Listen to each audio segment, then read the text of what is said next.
So when you boys left, there was nothing left but me and Christina. It got worse, and I decided to just leave, and I got divorced. Well, needless to say, I never had to work with Jaime. He always was a good supporter. And so when I found myself alone, I had to find a job. And I didn't know what to do. I couldn't do anything. So I went in as a dishwasher. Was my sister-in-law got me in that job, Rachel. And I went in as a dishwasher. So I was working at this little convalescent home as a dishwasher, and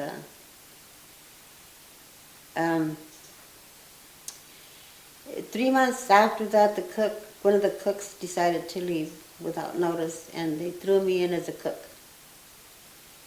And that was the beginning of my career. I didn't realize it. I was a natural cook, but they liked my work. They sent me to school. I became supervisor, and I started my work. Well, that's where I met John. He was a maintenance mechanic there. Yeah, and I had become friends with one of the nurses there, so she kept telling me, go out with John. Let's go on double dating, and I said, no, I don't want to go out with John. He's a white man. No, you didn't say. Yes, I did. He's a white man. I don't want going out with no white man. And so, wait, why not? really, Why not? because your dad was a typical Mexican macho kind of guy, and Get away from that. well, I didn't realize is that it was gonna be the best time of my life, but so I gave in to my friend, and I went out with him. You boys were already gone. It was just me and Chris. We had already moved out of the house, and your dad stayed in the house because we were already divorced. And we were living in La Mesa, Chris and I. So I decided, okay, I'm going to take you up on this. I'll go out with John.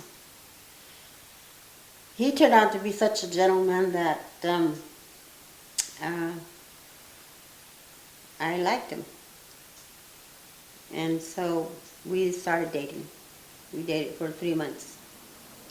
Then he started talking about marriage. And I said, whoa, wait a minute, we know who was talking about marriage. We don't want to get married. And he said yes. So he wanted to get married. So he was a very determined man. He turned around and he wanted Christina and I to live with him in his apartment. We said, no, we can't. It's just, I can't do this to my daughter. And he said, okay, then I'll buy you a condo. And he bought us that condo. And Chris and I moved into the condo by ourselves. He was determined to become part of my life. And then I started realizing, why should he pay rent in his own apartment and pay my mortgage in the condo? So I decided he should move in with us. What did he see in you that made him fight for I so hard? I don't know. I have no idea. He was a pastor for 10 years. And I don't know. That man just really loved me. He was a kind and tender man. Oh, he taught me all about restaurants. He taught me the nice things in life, which is, yeah. But he also took you to places. He took me different places. You came to San Francisco. You guys. We went to Vegas several times. Right. We went to Santa Barbara just to go to Santa Barbara because he liked Santa Barbara. And we stayed there 2-3 days and then drove back. Yeah. He kind of opened up the world to me. It was a whole different lifestyle with him. Yeah, the fact that I was able to go to school at the age of 45 and become, I didn't come exactly the full-fledged dietitian, but I got as far as a dietitian assistant, and I got a job at Children's Hospital. That was something that John encouraged me to do, and he told me I can do it. And he was the one that encouraged me and gave me the will to do it. You know, it's really funny. We lived. I was married to your father for 20 years. Then when you guys left, I divorced him. Then I was married to John for 20 years. Exactly 20 years. He was, I think, 12 years older than me. But I was his princess. He was good to me.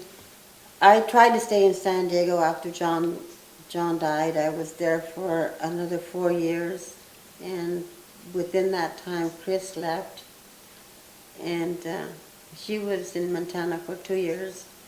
She decided to go to raise her kids in Montana because Albert was showing a little signs of becoming cholo. You know, wanting to wear the chains and things like that, starting to dress like that. So she decided to take her kids to Montana to raise them with Jimmy. So now your life's in Montana. Well, I was still at home. I was still in San Diego for another 2 years by myself. And that's when I realized I was alone. I didn't have my kids around with me. And I was going to follow my kids. So I went to Montana to live in Montana with them.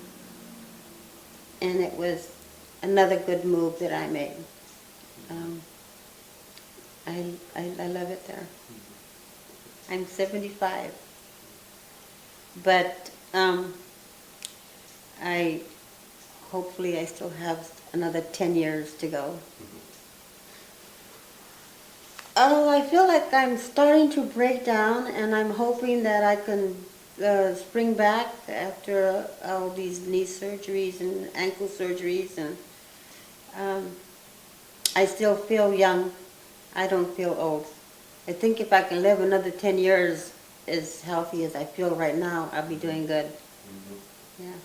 Well, who is going to see this? The whole world. The whole world. I'm sure it's going to go on the YouTube space. Okay. Could I say goodbye? You can say whatever you want. Okay. I know you're all going to see this video. I'm very nervous about it, and I hope you guys don't laugh at me. I'll see you all. Bye.